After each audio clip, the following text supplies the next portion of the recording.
Good afternoon, all. Welcome back to the countdown to kickoff here on the LFC Daytrippers.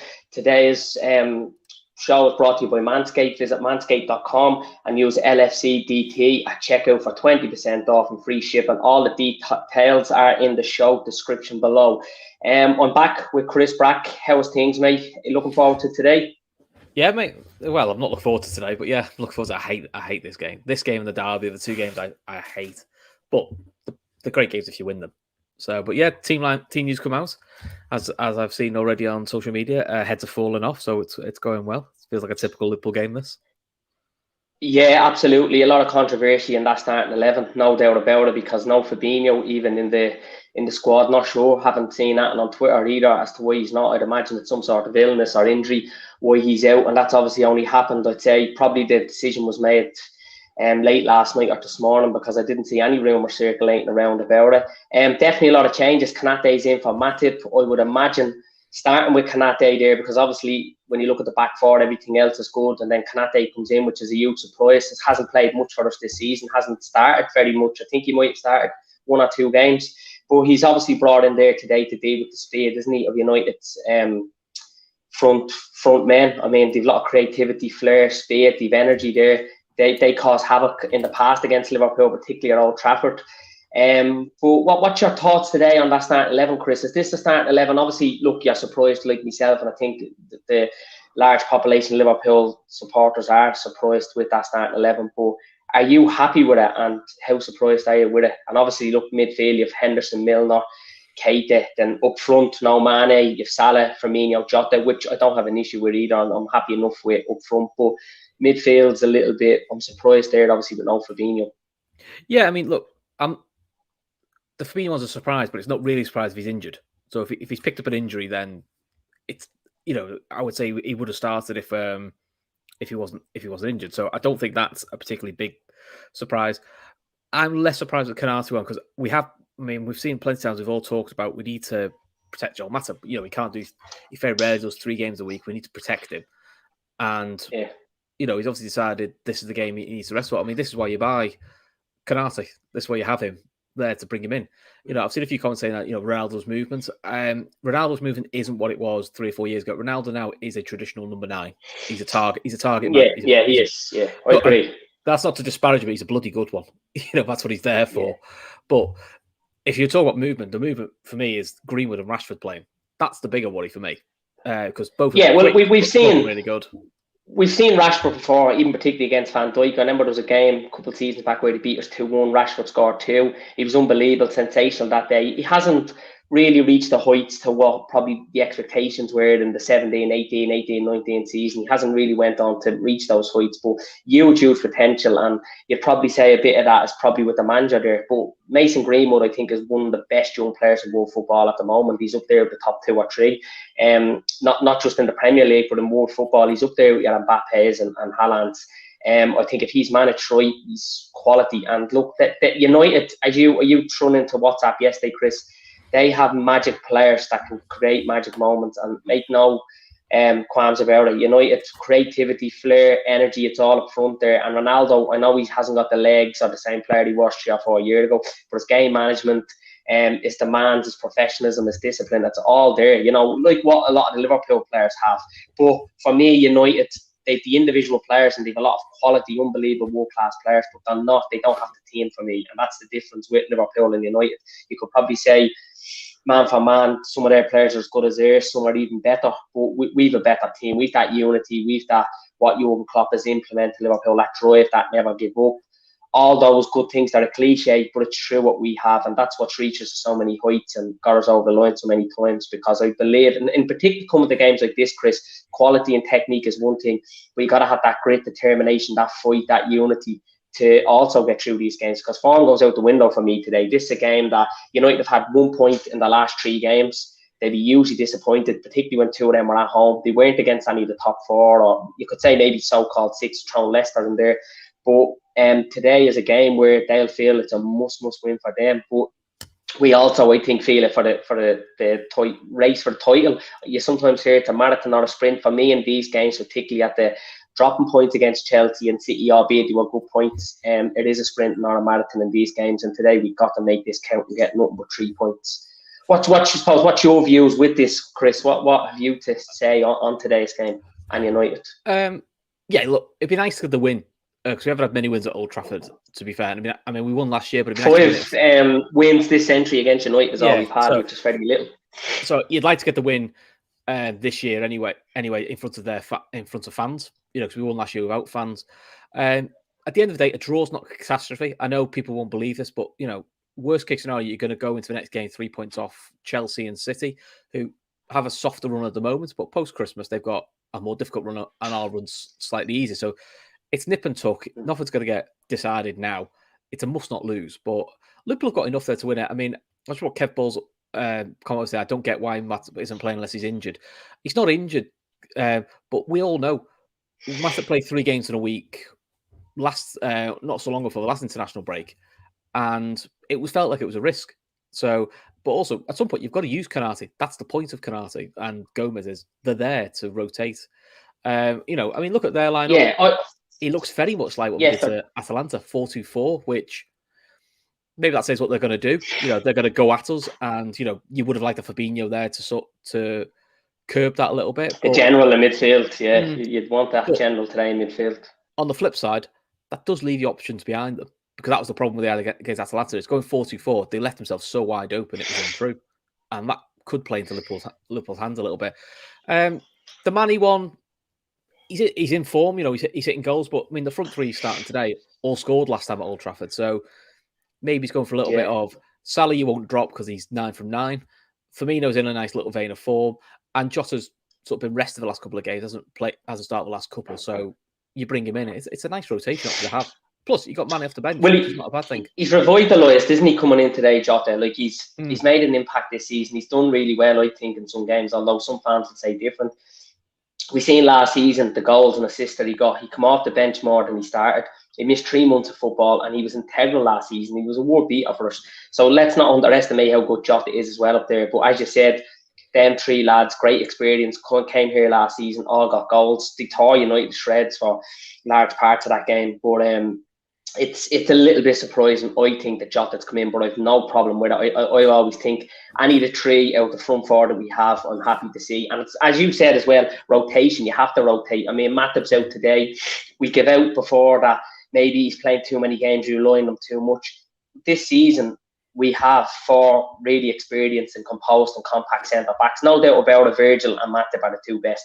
And then you've Konate probably just under them, lacks that little bit of experience that the 2 lads that have. And in these big game moments, particularly in a tough league like the Premier League. But at 22 years of age, he's he's a beast, a monster of a guy, and potentially going to be world class. You know, this is a French centre-half who is one of the hottest properties out there that I felt we were a little bit lucky to get him in the way we did and at the price we got him. But we haven't seen a lot of him. But the stages I've seen of him, Chris, this season, that you say, yeah, he's going to go on. There's levels to this being a centre-back, but he's everything. And look, come to Old Trafford, if he does well today, he's on the receiving end of a win. And it doesn't faze him. He's going to have to weather the storm, because there's always a storm at Old Trafford. And, you know, Virgil van Dijk knows that as much as anyone, and anyone that's played at the back 4 for Liverpool. But let's see, if he comes through, that's going to be an unbelievable experience for him. And you're going to talk about real competition then at the centre-back, because you know Virgil's always there. Gomez as well is going to want to be getting in there, because at one stage he was unbelievable at centre-back, and it was him and Virgil that were our 2 best centre-backs, because Matip just consistently wasn't. Not that he was always good enough. He's an unbelievable centre-back. I think he's been as good as Virgil this season, but he just hasn't got the consistency of staying fit, does he? And it's frustrating. Yeah. So why risk it when we've actually got options? You know, I mean, criticism of Klopp is he doesn't rotate enough. Now he rotates and everyone's kicking off. I mean, I agree with Kevin Sullivan. Jota is a pressing machine. He is. So is Firmino. Absolutely. And the one thing Keita and Milner give you is they're supposed to be high pressers. Now, the criticism I've read of Man United is they don't want to work hard enough. Now, look, this is a Liverpool game, so that should really go out the window. But in theory, if they're a side that aren't pressing enough, then, you know, putting in a side that can work them and press them hard maybe that's a way of creating the chances for us. I've seen a lot in the chat at the moment saying, like, I hope Klopp's not overthinking it. Can you tell me why you think he's overthinking it? Because if Fabinho was fit, he would have started. We all know that. He's put in a forward in Jota who scored goals for us, but has been restless a couple of games. The only supposed surprise is he's brought in Canate instead of Matip for a big game, but flicking the other side, he also has great faith in Canate because he's going to pick him. He's picked him over Gomez, which the option, he would have thought Gomez would have been ahead of him, which is one thing. And two, he's protecting Matip because, they know what's going on behind the scenes. They must know what his fitness is. Again, the talk of the Fabinho knock is it's just a knock. I've seen a few being cynical saying they thought about Thiago. I said, the thing is, what Klopp tells you in the press isn't what he tells you, isn't always the truth.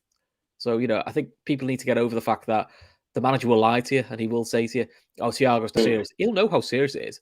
But why should he tell us and tell all the opposition when Thiago's due back? He'll know when Thiago's due back. So, you have to trust in the background team staff here and the sports science behind it all.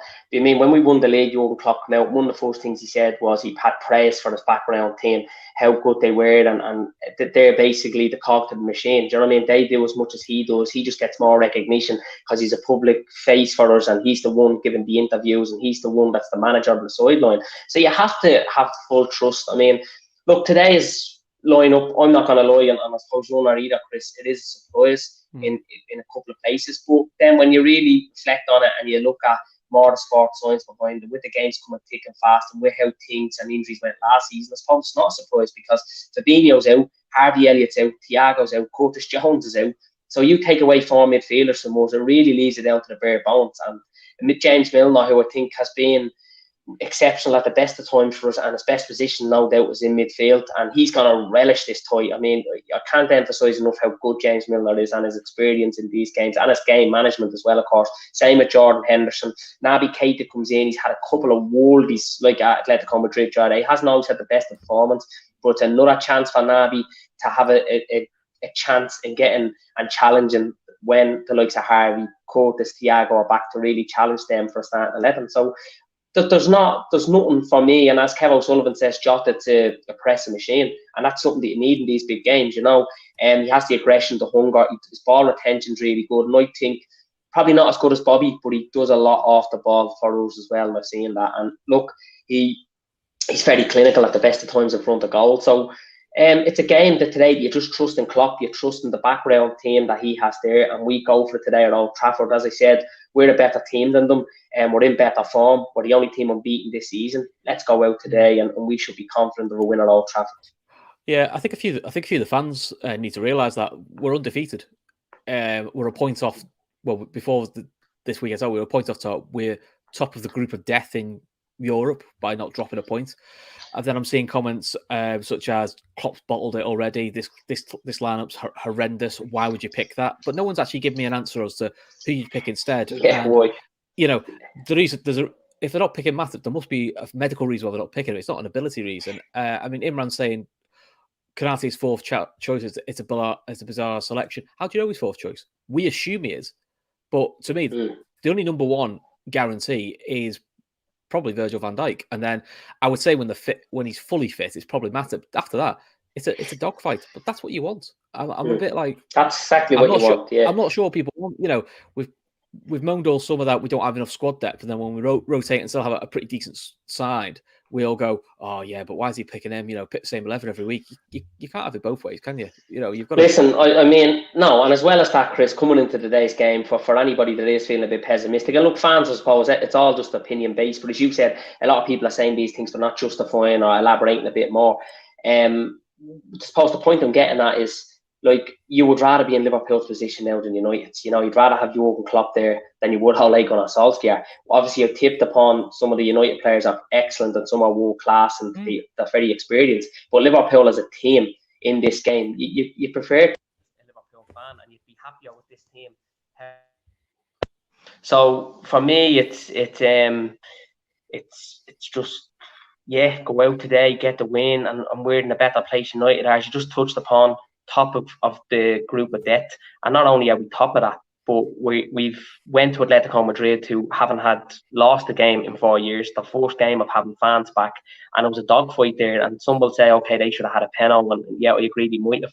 But there's not enough made of that victory there. That was huge for us. That was a game where I said going into it, I'll take a 1-1 draw. I said at the start of Watford last week, I'd take 7 points, win against Watford, win against United, draw Atletico, get minimum players with injuries, and I would have taken that. If we win today, we could have all 9. So, even my expectations of being optimistic and positive would be better. So, listen, let's see how it goes. I'm buzzing for this, and I can't wait. And I'm just proud more than ever today to the Reds, and I'm not on the United side, So people just need to take it back a bit. Yeah, in reply to a question, a few have said because Gomez has started more games than Canate. I think people have to get away. Football is not that black and white. And I think Kev someone sums up perfectly. Gomez is probably also going to be covered for Trent this season. So he's probably thinking, I don't want to start with centre back and hop through a game when he's already played 60 minutes, switching to right back. Because with Gomez's injury history, again, you're asking for trouble. So there are quite simple ways that I just don't buy the fallout of this is horrendous. This is it's the worst thing I've ever seen. You're like, oh, come on. I've seen some people say if Lasco had 11 men, they'd have beaten us. Yeah, but we didn't have 11 men, so they didn't beat us. And even when they had 11 men, they were still drawing. So, I get a bit frustrated with the absolutes of if this happens, this will definitely happen. If you want to view life that negatively, you can do, but that's what you need to do. I've seen a few say, why does Klopp tinker in games against Everton and Man United? It pays them too much respect. Well, I mean, he's still starting Salah, Firmino, Jota, 3 proven goal scorers. He's starting the club captain, club vice captain. He's starting the best centre back in the world, the best goalkeeper in the world, the best right back in the world, and the best left back in the world. Best left back too. So, absolutely, and potentially one of the best upcoming centre backs that there's going to be. I mean, we've seen little of Canate, but as you said earlier, Chris, he needs to play. He needs game time. He needs big game time as well. It's all right playing him in the League Cup and in some of the Champions League group stages. If we do beat Atletico, we'll probably not only top the group, but definitely go through. Well, hopefully, if we beat Atletico, we can then play. We can basically then give runouts to the likes of Canate, Gomez, Simicas. Basically, lads who won't get much of a game on, they can play 2 Champions League games with slightly less pressure on them. Absolutely. I've seen a few saying Nico Williams is covered for Trent. If he was covered for Trent, he'd be in the squad. Nico Williams is clearly third choice at the moment, and I think that's what it is. For those asking, the United team is David De Gea in goal, Wan-Bissaka, Lindelof, Maguire, Luke Shaw's a back 4. McTominay and Fred as a 2, and then it's Greenwood, Fernandes, and Rashford, and Ronaldo up front. So for everyone claiming that, and there's not a lot of structure there this time. Varane's out. United have a lot of gain. Ole, a lot of the fans are on us back, United fans, and I remember last season they went into a game against Everton. I think Everton were on a bit of a high. They'd won 4-4. I think might have drawn 1 after 5 or 6 games. And he was basically going to Goodison. It was a 12:30 kick-off on the Saturday, and Ole was losing his job. And they turned it on United. They won 3-1, played really well. Everton didn't go near them. So this is again going into this game where there's huge pressure on Solskjaer. And look, he's always delivered, hasn't he, when it's come to it? But it is only papering over the cracks. I think there's a lot of emotion at United and why they're holding on to him. They've only all been offered big contracts, the background team of staff, and I think that the Solskjaer hasn't been, but if they've offered the staff around him, then obviously they want to keep him. He's not going to be going anywhere soon. If he loses today, gets trashed, he's not getting sacked. But no, I suppose there's a lot of emotion. You look at Chelsea, Lampard didn't really do it but deserved the chance, and Chelsea were ruthless and they won the best at it. He's gone, and they then bring in Tuchel, and United, they're riding a bit on emotion. I don't think they really know where they want to go, what they're at. I mean, but Ole has to deliver either a league or the Champions League this season. As simple as that. He's had the money. He's players there on big wages. He's been given a chance. He's into his 3rd season now. If it doesn't happen, then it's mission failed. And United have had a lot of managers in the last couple of years. A lot of big players come in, have flopped there. Liverpool have done things differently and the opposite. So, going back to everything, I'd rather be in Liverpool's position today, and I can't wait for it. But it's this game, Chris, and I know you feel the same about it. I don't know whether maybe because you're more local, you probably get it going to the Everton game. I get this apprehensive feeling going into this game against United. I don't get in any other game against Everton, City, Chelsea, Spurs, United, Arsenal. Will I do against United only? I get this feeling of it's so uncertain, you're nervous, you're excited, you can't wait. But it's just the only game where Liverpool are in good form, bad form. I mean, United for a lot of me growing up ruined the childhood. Not ruined it, but it was a bit of a kick in the teeth growing up because they were winning a lot, you know what I mean? They ruined mine. They definitely really are. Yeah. You know, and it's one of those. You just get that sick feeling going into it, and a lot of loyal and United fans will feel the same, and always would have, even under the best years of Fergie. But this is the game where I'm coming into them a little bit calmer, and I'm a little bit more, let's trust in the process, let's trust in Liverpool, because I think we're one big result away from a statement. I think all season, coming into the start of the season, pundits, the media have driven us to being everything be a bit pessimistic and not thinking Liverpool were going to have a good season, really, and a lot of people are backing United to finish ahead of us. But on what evidence? Based on what? I mean, we didn't do enough transfers, business in the transfers, yeah. But we still have January coming up with players that go to have a Cup of Nations. But we started off unbelievable. But there's more to this. I mean, Jurgen Klopp is a man that knows what he's doing. I feel he's one of the best managers since going back to Shankly, Paisley, what he does for us and how he presents and conducts himself. And it's an unbelievable time to be a Liverpool fan. And we should be going in here with a bit of arrogance and feeling confidence. Yeah, so as Red Steve puts, Kloppo obviously wants to give Canati some minutes before the big game against Preston. There's also that, that's if we're honest, that's the biggest game of the week so far. So that's we'll do. And I think Kevin Sullivan, I think Kieran have both said Van Dijk's communication is going to be key today, and I think they're right. This is the sort of game you bring a Van Dijk in for, to talk someone like a Canati or a Gomez through the game, and Henderson's going to be key for that as well. We need Henderson to have a big game today, and Milner, But we have still got options off the bench. We have got, I think Jones it will be a good sub option, and to be fair, while it's much maligned, Chamberlain, for 2 games he's come off the bench recently, he's actually been pretty lively for us. Different circumstances, but he's done well. And then, Mane's a good option. Kieran B's asking any reason for Mane out, lads. I think it's just a rotation. There's no sort of talk or hints that he's injured, he's unhappy. I think he's just gone for a little bit of rotation because I think it's also a little bit, Chris, it's a little bit of like Jurgen Klopp showing, my front three are on form and they're brilliant in Salah, Firmino, Mane. And it's like watching the front three of maybe the 17, 18, 19 season. But it's a little bit of, hang on, I have a lot of trust and faith here in Jota. And let's not forget what Jota's done for us and how well and his pursuit towards getting 3rd place last season was unbelievable. So it's a little bit of, look, the front three need to be kept on their feet, need to be challenged. And I've said it for years, Chris, the last couple of seasons. We need someone coming in that is man for man, like for like, that's going to challenge that front three. Now that we have Jota in, let's not be disappointed that he starts a big game. Let's relish that and let's, G him on and hope that he can do wonders, because he's very clinical in front of goal. I think he's more clinical than Bobby and the Mane. I mean, you look at a lot of games at the start of this season, and particularly last season, Mane was nowhere near clinical. I remember there was one game he 10, 11 shots on goal. I think he 7 or 8 on target and didn't score and didn't even look like scoring. So, there's a meta to all this and what Jurgen Klopp's doing. It's not just, deciding I'll pick this and this is the reason why. There's more specific than that. And as you also touched upon, 3 big games in 8 days. Then we go on to Preston. Then we go on to Brighton. Then I think it's West Ham. Then the international break. So there's so many games this season that, rotation is key. And Liverpool and Jurgen Klopp will rotate when they need to. And he's faith in players. It's not a matter of, I'm only going to use you and someone else is out, because when you need Simigas to come in or you need Jota or whoever to come in, you can't then just expect them to deliver because there hasn't been much trust and they're only playing because someone else is out. I'm not really a fan of that. I think that to have unity and to have that, I suppose, rapport amongst the team, you've got to be giving lads game time as much as possible and you've got to rotate. And this is something that Jurgen Klopp is now doing that in the past we probably have been guilty of not doing. So, let's look at the glass half full rather than half empty. And as I just mentioned, just a few things in the comments. So I've seen Jota's not a winger. Well, he's played wide left enough times for us now, and he played wide left when we beat United 4-2 last year. So I don't think he's a number 9 though either, No, I think people have to get, with the exception of, Salah predominantly stays out wide right and to cut in, that's his role. But whether it's Mane, Firmino, or Jota Mane, or Jota Firmino, we've got them all. They interchange all the time, and that's the thing. I've seen some silly talk of don't win today, forget the title. Lads, come on, seriously. We're November. Where worst case, if you don't win today, you're 4 points off the title and you're writing it off. Come on, let's not start this silliness now. It's a bit early for all that. It's almost like we're the only club that rotates and it's a shock. We're the only club where if something doesn't quite go away, we're out of trouble. Come on, let's not do that.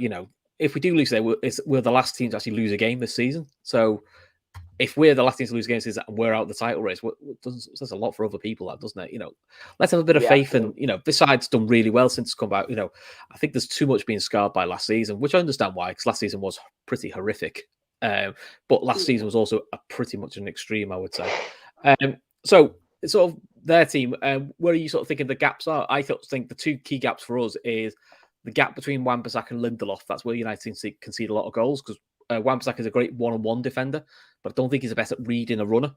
And I think they've conceded a few like that. The big one for me, I think, is set pieces. And so since last season, we have scored the second most set pieces with Chelsea on 18. West Ham have only got more with 20. And from what I've seen of a bit of United chat and a bit of I've read around it, is that does seem to be an area of weakness of Man United, which is surprising with you think with the height they have in their side, but it does seem to be set pieces could be quite a key thing for us. Yeah, absolutely. And as you said, that the stats are that's where we can get goals from. Lindelof, look, he can have great games, can't he, at times, and he can be so composed and compact there. If United, he just doesn't do it consistently enough. And Wan-Bissaka, I mean, there was this argument of he's better than Trent, and you know he's going to get ahead of Trent, and this nonsense in the England team. Wan-Bissaka is not as good as Trent. Trent dominates games from that fullback position. His vision, his awareness, his assists, even his shots on goal, even his defending 1-to-1 has really improved. And for me, Trent, like you wouldn't want to play him in any other position. There was talk even of going to midfield.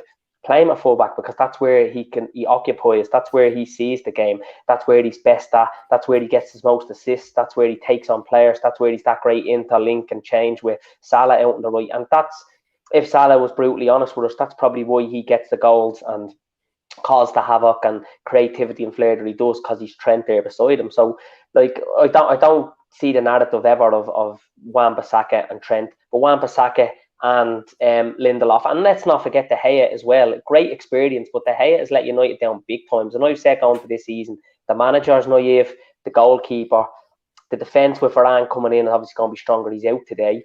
But at midfield, they're all naive positions for United. But where United have it is going forward when they need goals. And a mate of mine touched upon it yesterday, that if United are losing this game, it'll probably suit them to come back, get something, or get a win. Because United don't really see him when they're winning to really be at their best, but there's no structure there. There's no real plan. They don't have what Liverpool have. Yeah, it is a narrative. If it is a philosophy, which is they come back and win late. I don't think that's sustainable. It's different to Fergie.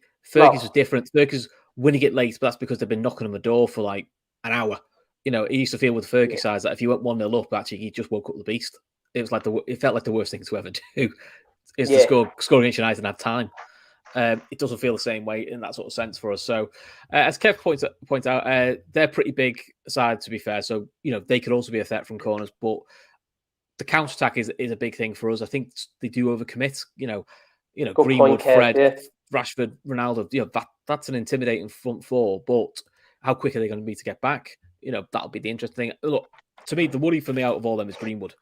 I think Greenwood's got the elements of like a young Michael Owen or a Fowler in front of goal. He's just looks clinical. Would Ronaldo have any worry for you today, Chris? We're obviously like he's not what he was. He's still clinical. He's not Ronaldo. You know, he's not going to press. He's not going to harry. He's not going to. That's not what he's saying. But he's just become an ideal number 9.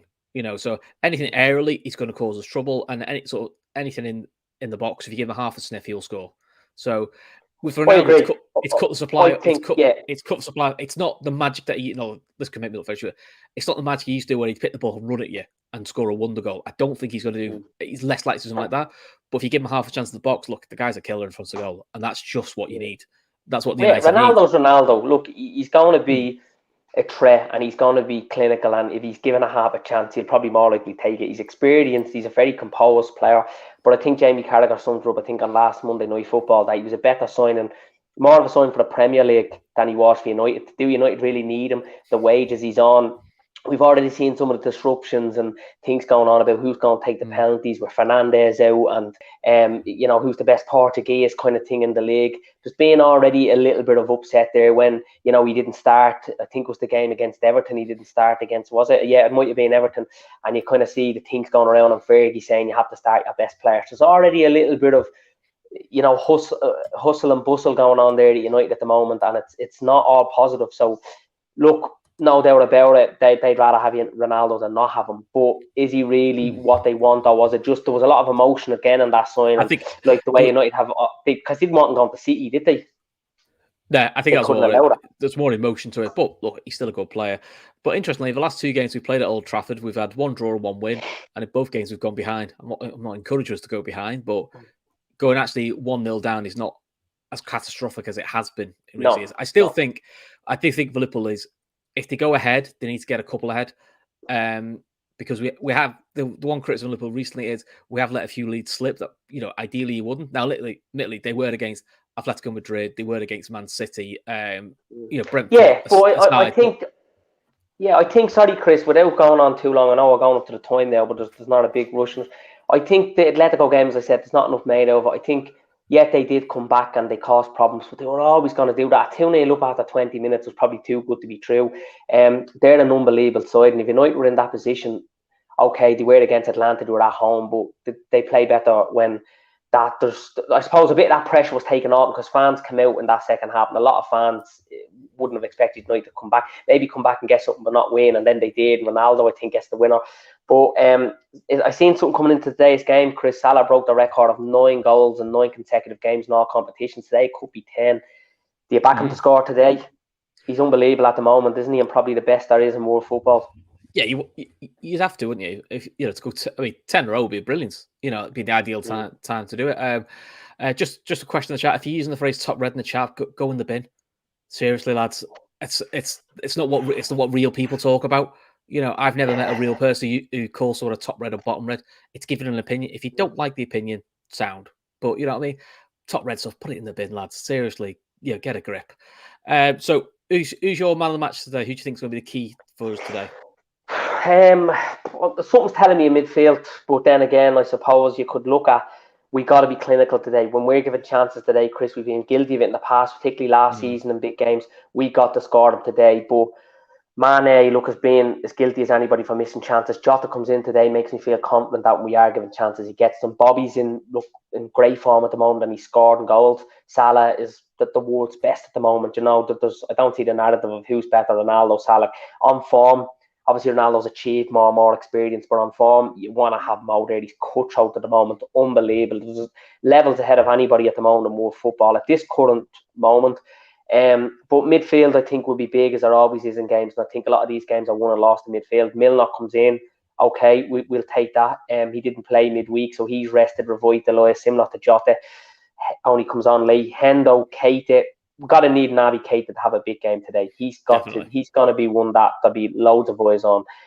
It's hard to say, Chris. I think a midfielder up front, I can't just, I'm going to be a bit of on the fence with this one. I don't know who, but I'll go for one of them up front, just whoever's clinical, but it could be midfield. I think for me it's Ali or Virgil today. I think their communication is going to be key, and I think that's what we need. Especially losing Fab in the midfield. I think you're going to need a Virgil and Ali just to partly talk to the midfield through it. It's a big game, it's a big pitch. And the key is you got to cut supply off to the width. That is the real big thing, I would say, is cut supply off to the width. So, but cool. So, what prediction are you going for today, then, mate? I was between really just a simple 1-0, go there, get a win, keep a clean sheet. But United are going to score today. We're going to score. We've scored a lot of goals lately. We've also conceded a few. When you look at Brentford, you look at Atletico Madrid. But look, it doesn't matter. We've outscored some of these teams. I'm going to go for 3-2 Liverpool today. He said midweek going in against Atletico was 1-1, and after 20 minutes there was 2 goals scored, and I says, why did I do 1-1? But it turned out 3-2. Could have been any score in the end, but I'm going for 3-2 again today, because I do think United have everything going forward. I think the fans will demand goals today, United, and I think they get them. But with our front three, with midfield looking, I think it's a solid enough midfield with Milner and Henderson in there, and just hopefully our back four can be solid as well today. And obviously then you have Trent and Robbo occupying and dominating those flanks as always. So 3-2 Liverpool today. What are you going for? Kev stole, man. So I was going to go 3-1. He's gone for a Salah brace and a Van Dijk bullet header. I'm going to go 3-1. Salah, Virgil, and I think Mane off the bench. I'll go for Salah. Has to get one today. Yeah. I'll go for Jota and Naby Keita. I'm going to be wild on this one and go for Naby. Look, today it's all about, Chris, and I suppose you can say it in every game. It's all about winning every game, but in these big games, similar to the Champions League games, it's not about how you play. You got to weather that storm, show grit, determination, character, everything mentally. And I think mentally, it's so big. And I think we might have won already the first mental stage because United fans are giving out, they're whinging about Ole. Klopp's come out today and being brave, and he's only spoken recently about players being brave. He's being brave today, making a few changes because he trusts in this team. And you can't say that about every other manager with their team. So I think so far so good. Let's see how this game goes, and I hope at the end of the game, come 6:30 this evening, we'll be all smiling and happy. Not a must-win game. If you're gonna win the title, some would say it probably is, because Chelsea and City are not gonna go away. We've seen positive results they got the weekend from their point of view, but well, they were games you'd expect them to. Sometimes draws are not great, is it? I remember the season where we drew 7 and lost 1 and still lost out in the title, but look, Solskjaer hasn't beaten us either since he's been manager, so that's another thing coming into Klopp as his card marked. But I think we do need to win today, but look, it's not catastrophic in any way if we draw today. And obviously that depends on how the game goes if as well. I suppose you always look at that. But just come on the Reds today and let's get a big 3 points. Yeah, cool. So just before we go, Sienna Steps, I think we're really close now to the target. So, if you can, give what you can to Sienna Steps. It's on our Twitter feed, or if you just stick it into Google, Sienna Steps is the first thing that comes up. And then after the games today, we've got post-match with the Red Sea boys. So they'll be going through the initial reaction of the game. And then at 10 o'clock tonight, we've got Gav and the lads back for the Fat Back Four. So no doubt they'll be talking about this game again. So that'll also be coming up. So hopefully they'll be all smiling as well. Same on the Red Sea podcast and Gav and Keaton that tonight when they're on the Fat Back Four. Yeah, I hope so, mate. But I'll leave you to close. Yes. Cool. So I think that's it. Anything else you want to bring up, Daz, before we go? No, just looking forward now and enjoy the game as well, mate. It's great to be back on with you. Haven't been on with you in a while. I think the last one was Norwich in the League Cup, and we got a comfortable win. So hopefully there's a good omen going into this. Let's hope we're a lucky omen for it. Yeah, absolutely, Chris. Cool. All right, guys. Enjoy the game as much as you can enjoy Liverpool and United, and we'll see you guys. For the next countdown to kick off. But don't forget to look at all the post-match stuff later. Until then, see you later.